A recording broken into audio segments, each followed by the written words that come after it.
रात्रि के प्रहर में किसी भी जलाशय में प्रवेश नहीं करना चाहिए। यही गलती एक बार नंद बाबा से हुई थी। नंद बाबा एकादशी व्रत थे और एकादशी व्रत जो है बाबा एकदम निराहार रहते थे और उस दिन भगवान की विशेष पूजा करते थे।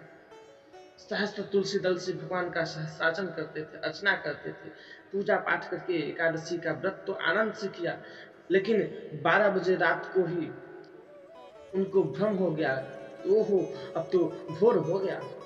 जल्दी जल्दी बाबा उठे और अपने वस्त्रों को लेकर के अर्धरात्रि में ही यमुना जी में स्नान करने के लिए चल पड़े। अर्धरात्रि में स्नान कर रहे थे और जैसे ही यमुना जी में प्रवेश किया, वरुण देव के दूत आ गए और पकड़ करके बाबा को, नंद बाबा को लेकर के गए और वरुण देव के सभा में ले जाकर के पटक दिए और उनको बांध करके एक जगह रख दिए। नंद बाबा के साथ 2-3 ग्वाल बाल भी गए थे।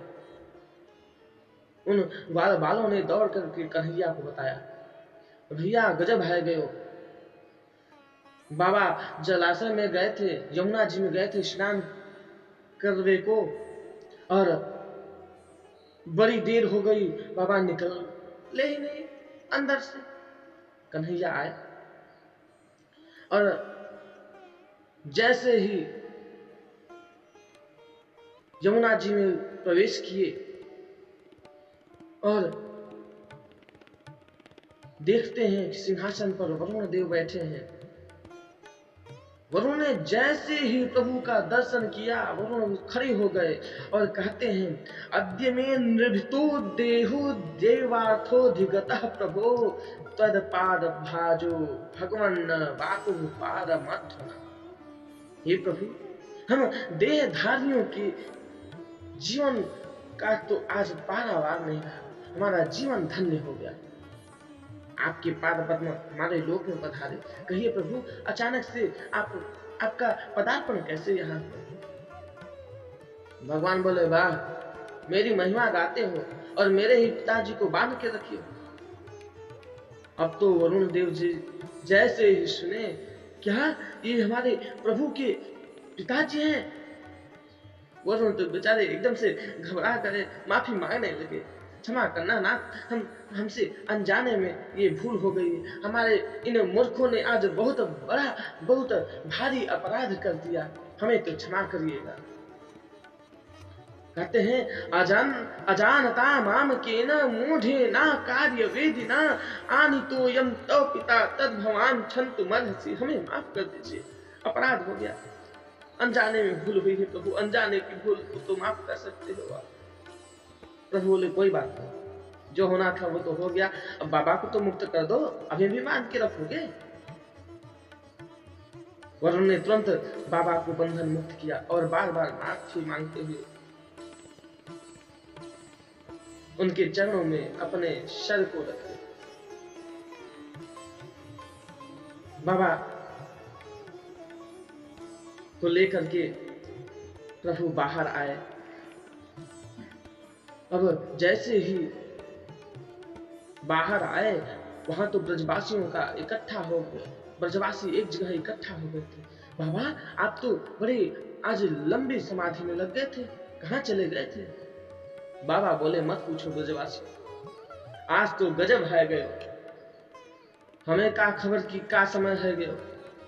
हम तो आधी रात को चले आए देखो, परंतु जैसे ही डुबकी मारी, तमाम हट्टे कट्टे छोरा आए और मुंह को दबोच कर ले गए, भीतर पकड़ के ले गए। न जाने कहां ले जाए कर मुंह को बांध कर पटक दियो, पर न जाने कन्हैया कहां से घूमतो फिरतो आयो और बाकी का रिश्तेदारी निकल पड़ी कि सबरे वाकु पावन में लोट पोट है गए। उन सबन को राजा मेरे कन्हैया को हाथ पकड़कर सिंहासन पर बैठा कर बड़ी बड़ी दंडवत करने लगे, बड़ी बड़ी महिमा गावे। और जैसे ही कन्हैया ने परिचय दियो कि मैं याकूब पिता हूं, सबके होश उड़ गए और सबने मेरे पावन में लोटपोट है गए और बड़े आदर के साथ मुंह को विदा कर। फिर सबने माफी मांगी।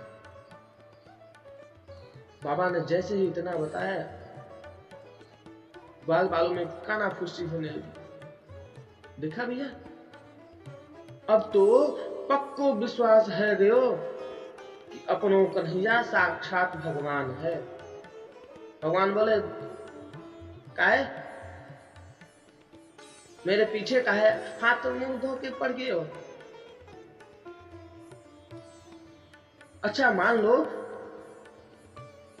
मैं भगवान हूं तो तुम क्या करोगे? ब्रजवासी बोले, हमें कुछ करना नहीं है, तुम भगवान हो तो रहो। हमारी बस एक इच्छा है, यदि भगवान हो तो बैकुंठ का दर्शन करा दो।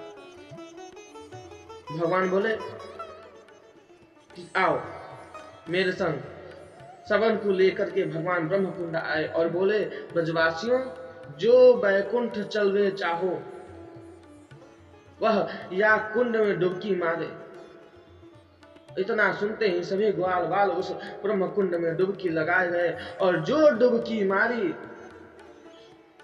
जहां डुबकी मारी, सबके सब डुबकी लगाते ही दिव्य बैकुंठ में चले गए और वहां पे प्रभु का दर्शन किया। कहने का मतलब ये है, जब स्वयं परमात्मा के पिता नंद बाबा अर्धरात्रि में स्नान करने चले गए तो उन्हें बंधन बनना पड़ा, तो हम और आप क्या हैं? रात्रि के समय में जल के जो देवता हैं वरुण, उनके विश्राम का समय होता है और उस समय जलाशय में जाकर के स्नान नहीं करना चाहिए। बोलिए राधे राधे।